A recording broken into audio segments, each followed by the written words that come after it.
All right, we are back and live, ladies and gentlemen. Thank you so much for tuning in. Hey, if you don't know me, I'm Mike Astorbrander, professionally known as the Redneck Connector. Yeah, you heard that right. And the proud and humble leader of the Hounds of Business community. Hey, welcome. Thank you for tuning in. Man, we got a special guest. This is going to be so much fun. Today's theme, today's show, Chaos to Calm, right? The 4 letters to help you deal with life challenges with the one and only Troy Carnes. Man, this guy, I like people who lived it, right? I like people who didn't just write a book. They lived it, they lived through it, they found a formula, and they share that with other people. That's what we got today. So buckle up, get ready, and hey, I'm gonna play the intro, and we're gonna get this guy right up here, y'all. Looks like your business might be in a bit of a pickle. Don't you worry about a thing. You ain't alone in this. You're just a success story waiting to happen. Trust me on that. Every bump in the road is just an opportunity wearing a clever disguise. Welcome to the Hounds of Business community, where we don't just sit around twiddling our thumbs. Nope. We turn those obstacles into mighty fine stepping stones. This here's a place where high-level entrepreneurs and sharp professionals gather to grow their businesses and mindsets, kind of like how a good old gumbo needs the right ingredients to be something special. Ideas thrive here, and collaborations, well, they're as natural as sweet tea on a hot day. Success, it's a journey, and we're fixing to walk that road right beside you. Now, don't forget to follow us on LinkedIn for all the latest tips and insights. We're talking about the kind of wisdom that'll keep you ahead of the game. And while you're at it, head on over to our YouTube channel. We've got ourselves a treasure trove of videos, from expert interviews to webinars, everything you need to stay sharp in this fast-moving world of business. The Hounds of Business community? Well, we ain't just a network, we're a movement. So why not come on and be part of something bigger? Join us today and let's turn your business journey into a real Southern success story. Together, we'll achieve greatness, just like crawfish and singing on a Friday night. Hey, let's bring up Troy Carnes, everybody, and then ask him, you know anything about crawfish and singing on a Friday night? Where are you from, Troy? Man, I'm from Denver, and crawfish. So grew up in a house at the end of a cul-de-sac, and we were right next to the greenbelt. We had a little stream that went through there, and yeah, we used to go crawdad fishing. You know, we tie a little piece of cheese or like a little hot dog to a string, and lay on our stomachs. Drop it down there, watch them come. We never ate any of them. We threw them back in. But, fun to catch. See, I knew I liked you. Dadgummit, yes, sir. And funny, because it was about a year or so ago. I went to deep country people house, man. And they had a 20, maybe a 30-gallon cooler, but there was like 80 gallons of crawfish in it. I don't know, like a magic trick, right? You see the clown car where the guys like 50 of them? Yeah, it was like that. I was like, man.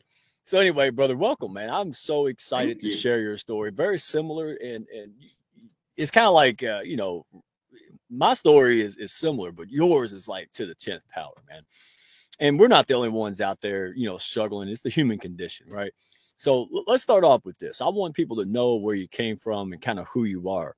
So you went from craft distilling, right, to transformational coaching. Well, tell a story if you don't mind. What was that pivotal moment that made you realize you needed to completely change direction? Well, I mean, it's not a flattering story, but I developed, I had a drinking problem, and so what was the pivotal moment? So pivotal moment, man, I was my wife smacked me on the shoulder because I was passed out in front of a Zoom meeting. Oh, yeah. Whoa. Meeting had ended, and she said, you can't be here like this when the kids get home, and told me, hey man, there's going to be an Uber here in a second, and he's going to take you to a hotel, and you got to go get yourself sorted out. And I called that night and organized myself, got myself checked into rehab. And, I grew up, my whole professional career was in the alcohol space. I started in wine, moved to whiskey. And that was the whole thing. And I mean, in that moment, I was like, man, I don't know if I can do this anymore. Well, what was the hardest part of making that dramatic? I mean, because I've been there, man. I don't, I've been 8 years recovering alcoholic, right? And so there's more to the story, right? So you have your family dynamic, your kid, and then 90 days, right? 90 days into the recovery, what happened? Yeah, 98 days actually. I went to the doctor because my shoulder hurt, and they found a tumor. They found a tumor in it, and 10 days after they found the tumor, they got the biopsy results, and my surgeon said, "Hey, man, you have big, scary, dangerous, rare cancer." Like, that's the bingo card. Yeah, I'm showing the picture, folks. If you're driving around on the radio, listening in, go to YouTube, Hounds of Business at YouTube, man. You can see this picture here. Phenomenal. I mean, it's unbelievable. So keep going. Yeah, so the picture, so don't look at the picture if you're driving, number one. Number two, the picture there is, my cancer is called chondrosarcoma. It's a bone cancer that develops in your cartilage, and it had essentially eaten my whole shoulder blade. Like I like to joke around. I deal with big things with humor a lot. And I asked my surgeon, and I said, "Hey man, once you pull this thing out, right, can you give me some of the bone? I want to turn it into a necklace, right? Like the mountain men used to wear, like a bear claw, like like the shark survived this thing." Yeah. And he said, "No, man, there's nothing left." Oh wow. I said, "Dang." And it, like, in a moment was like, "Oh, that okay. And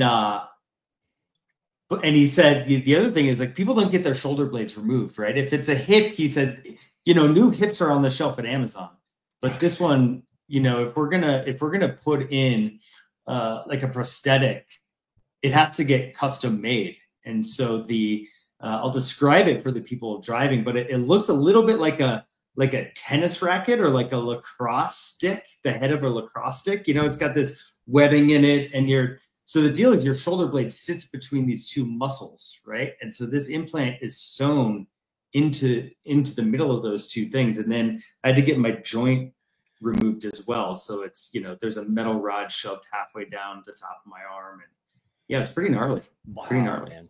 That again, man, this is real. Like, you set off just to live life, work a job, take care of bills, blah, blah, blah. Like most of us do. But sure. then life happens, right? Like, oh my God, it happens. And I love this. This is what the Hounds is made of, folks. Like, regular people, all passion, no clue, making things happen. So on that note, because I know a little bit, man, about you, I'm excited. Oh, and by the way, Troy Carnes, all right? The way it's spelled, Troy, Karnes. So TroyCarnes.com. All right. You can find all the resources. Guys got tons of stuff out there. We're going to talk about his pre-launch soon, but I want to make sure folks got that right away. So, like, you face cancer, addiction recovery, raising a child on the spectrum, man. How did these experiences shape your, quote, nurturing versus fixing philosophy? Man, that is huge. I wish I'd known that. Yeah. Tell us about it. You and me both, man. Well, here's the thing. I grew up, and in high school all the way through college, my mom worked for a landscaping company since I was like 1 year old.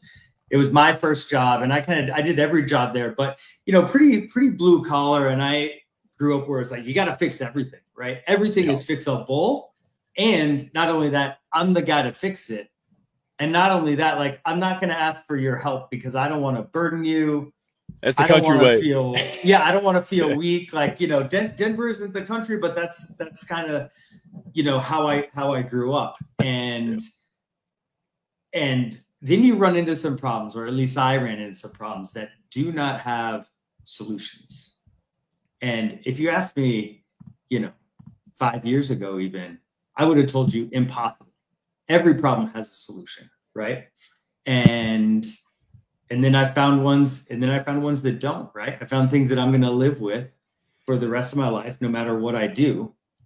And so my solution to that was to get a little bit more proactive and nurture those things, or kind of, think of them like buckets that are always going to leak, and just keep filling them up so they never get empty, right? Man, yeah, so if you don't mind, I know I'm pushing you on here, but hey, this is what you do, man. It comes out natural. You're all about helping people, brother. That's why we're doing this. Yeah. Deep dive question here. So can you walk us through a specific moment, if there is one, a specific moment when you realized, that trying to fix everything wasn't the answer? Because I know how hard that is, man, especially when you're ingrained with that. Everybody around you's country macho. And so was there a specific moment that you realized that, hey, man, I ain't trying to fix it no more?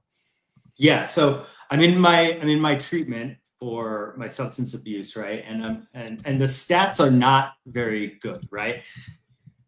Something like 2/3 of people aren't going to make it, or more, depending on the stats you look at, aren't going to make it a year without relapsing, right? And I asked my therapist, like, how do so many people mess this up? And she said, well, people don't make good decisions when they're hungry, angry, lonely, or tired. And I said, well, that's terrifying. That is terrifying, because we're going to get those things all the time, right? Just because we're people, we're humans. Like, this is just the, play along, Mike, right? Like, did you eat today? A little bit, because I heard my wife in my head. Yeah, telling you to eat. Exactly. And I'm gonna take a guess that you ate yesterday, and then I'm gonna take a guess that you're gonna eat tomorrow, and the day after that, and the day after that, right? So these are things that we're not just gonna get over. Number one. Number two, when she said that to me, I said, man, it feels like that takes a lot of willpower to be in a moment when maybe you're not at your best and you're considering, having a drink when you shouldn't, and you got to run through this checklist. Okay, am I hungry? Am I angry? Am I whatever? And then to make a good decision instead of a bad decision, man, that is a lot of willpower. And I'll tell you what, I did not end up in rehab because of my good willpower, right? And so I said, I got to think of a different way. Like, I understand this HALT framework, right? But I got to figure out a different way to approach it. And I said, well, if I can be proactive, and if I can eat before I'm hungry, if I can process my emotions instead of stuffing them and they explode, if I can make a point to call my friends so I'm not feeling lonely, and if I can prioritize sleep and exercise, then I'm going to give myself a shot at success. And that's the moment when it all flipped. Boy, the courage that takes. Speaking of courage, man, look at all the great people in here, man. I don't want to miss them. Look, we got Lewis, Homer, Noni is here, OZK. Maybe we can get you on her show. Hey, I just called her out. We got Tammy J. Cohen. Her book's coming out, second edit, man. Text message. We're talking in 2 days. Oh, man, that's a networking call in 2 days. Yeah. Hey, shameless plug to the Redneck Connector here, man. I know what I'm doing, man. It's because of you, man. Thank you. Yeah, pat on the back. Yay, that a boy. All right. Yeah. So, hey, real quick, man, we're going to go. I want to give a shout out to Mike King. Mike King Biz Radio, making this possible, man. That guy, I always joke, but I love it. He goes to the ball games, man. They put him on the Jumbotron, because he's earned it. So he's pushing up his community. He's expanding, even outside of Richmond. And I just want to say thank you for our partnership, man. Coming with the Hounds of Business, pushing up people on an international level together. Hey, thank you so much, Mike King. And listen, guys, shameless plug, but well earned. No strays out there. Look at what we accomplished together, man. Look what we do when we're out there pushing each other up and focusing on the ecosystem versus outcomes. Hey, follow me. Go to Hounds of Business, all right, on YouTube. I got the link everywhere. Group call, man. Fun, educational as well as entertaining. And also LinkedIn, right? Hounds of Business, Redneck One, Mike Ashterbrander. Or if you're like me and Troy, you can still send a carrier pigeon, right? We still take those. Might take the 5 days with the weather. But hey, appreciate you. So let's dive into that, because you mentioned the HALT framework. And I know you didn't make it, but you have really found a way to really help people through this. And so if you don't mind, what resistance do you typically encounter when introducing this mindset to high performers? So folks in the mix when you're coaching them. Yeah. Well, the biggest thing that I have to overcome with them is that they thought like I used to think, right? Like, listen, people who run businesses, people who are powerful and like doing things, like if you ask them what their job is every day, they say it's to solve problems. And so they think that every solution has a problem, right? Yeah. I was there. You were there. Myself. Lots of people do. And I don't blame them, right? Like we live in a society that drives us to solve problems, right? And so I have to just point out to them all the time, like, hey, every time, okay, you solve a problem, and then you solve another one, and then you solve another one. But I bet what happens is as soon as you solve that problem, another one pops up, right? Yeah, and another one pops up, and you're never going to get to the end of it. You're playing whack-a-mole with those problems. And some problems you can fix, right? You get a flat tire, you can fix that. That's easy, right?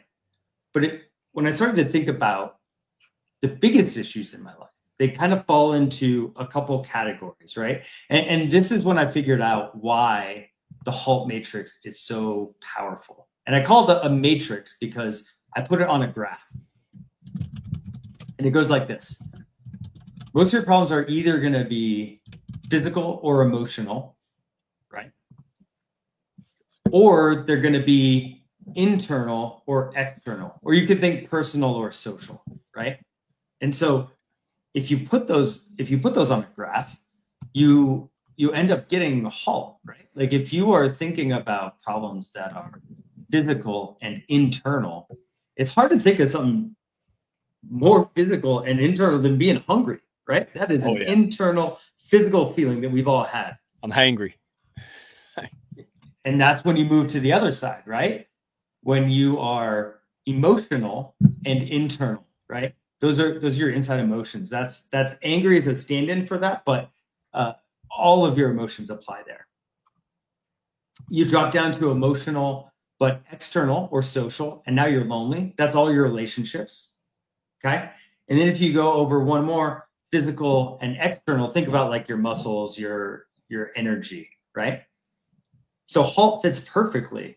And that's why most of your big issues fall in there. And then when you figure out that you're never going to get to the end of those problems, you just got to nurture them. You're going to get better results is the thing. It's not touchy-feely. You get better results that way because you make better decisions.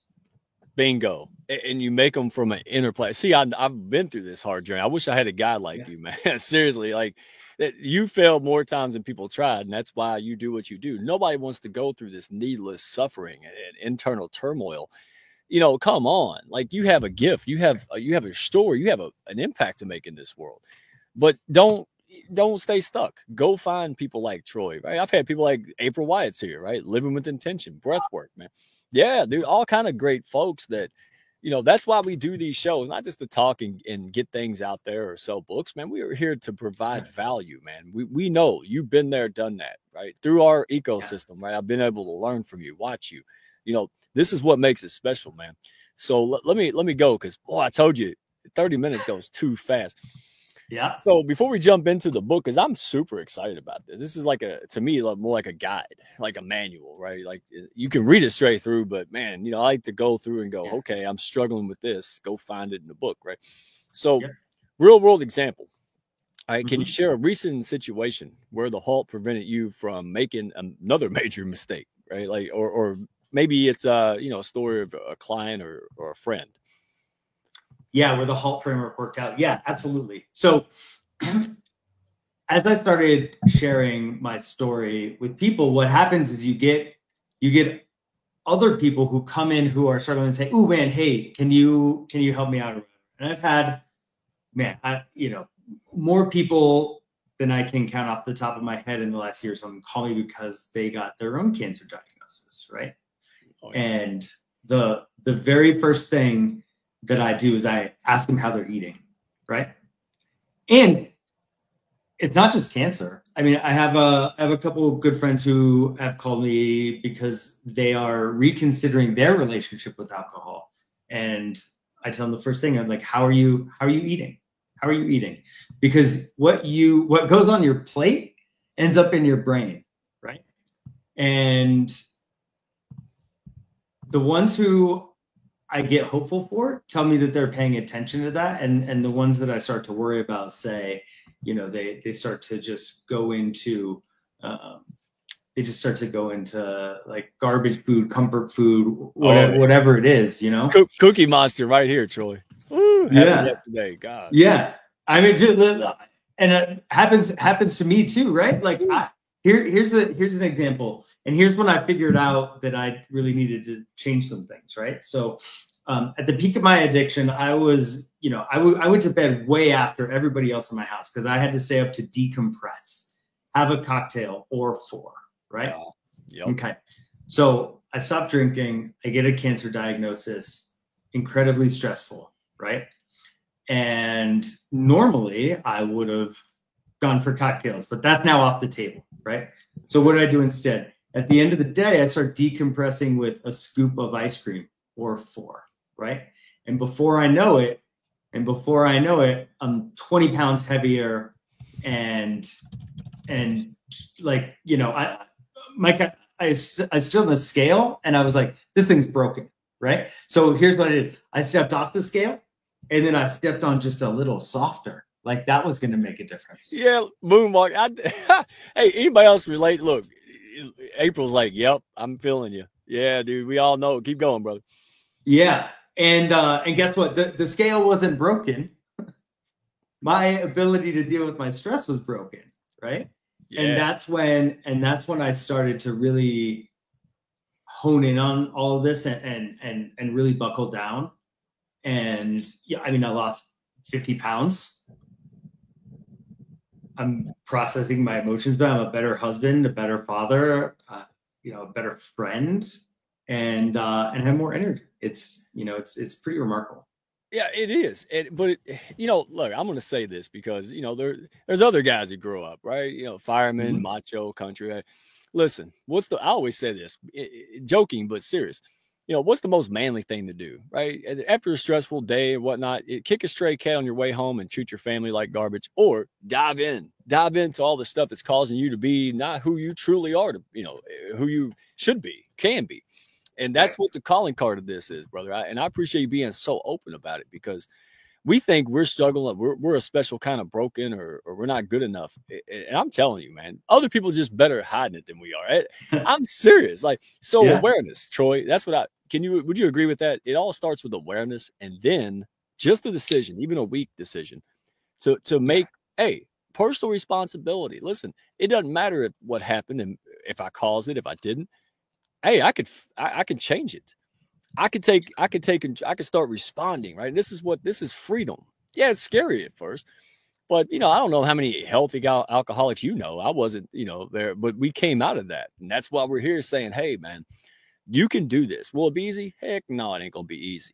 But ain't nothing worthwhile is easy. Here's what's not easy: losing my family, right? Losing the opportunities and the impact, right? And I'm not trying to get preachy.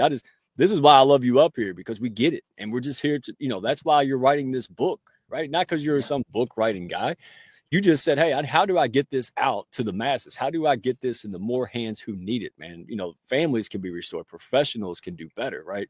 And that's why this is here. That's why you're my guy here. So your book, it's called No Silver Bullets, right? And you guys can go, hey, folks on the radio, listen, you could go to troycarnes.com/book, or you can just click book on the website. It's dropping in May. That's the goal. So we could pre-order this thing. But I love everything you do challenges to traditional problem solving mindset. That's what this is. So what research, that you did, what surprised you the most when you researched and started writing this? You're like, oh, wow, I didn't expect that. What surprised me the most? Yeah, is the part on loneliness. So the book has the book has 4 parts, one for HALT, right? And inside of it, there's a story, there's a bunch of research, and then there's some systems or tactics that people could follow.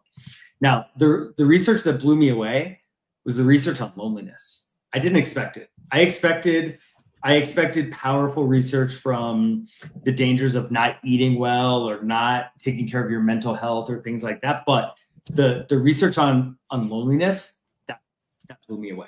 That blew me away. Wow. What was it? What was it more like what was it that you could be in a room full of people still be lonely? Like, was there? I mean, certainly that exists, but the trends on loneliness are not good. So in 2023, the Surgeon General released a paper about declaring a loneliness epidemic, right? And I won't go into a ton of stats on this, but there are a few that are interesting. So so right now, fewer than half of Americans have 3 close friends. 3 close friends. Half of us do not have 3 close friends. Now, back in the 90s, that was 27%. 27% of people didn't have. So it's nearly doubled. Wow. Nearly doubled. Yeah.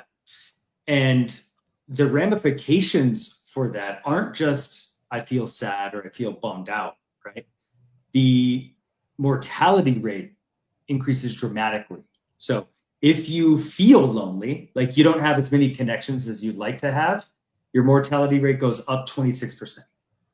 Wow.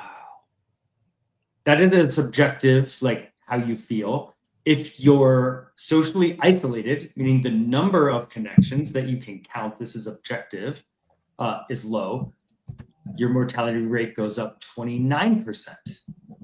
Wow. 3% worse. And if you live alone, it's 32% higher mortality rate than the average person. So being lonely increases the chances you will die. I did not expect to learn that. It blew me away.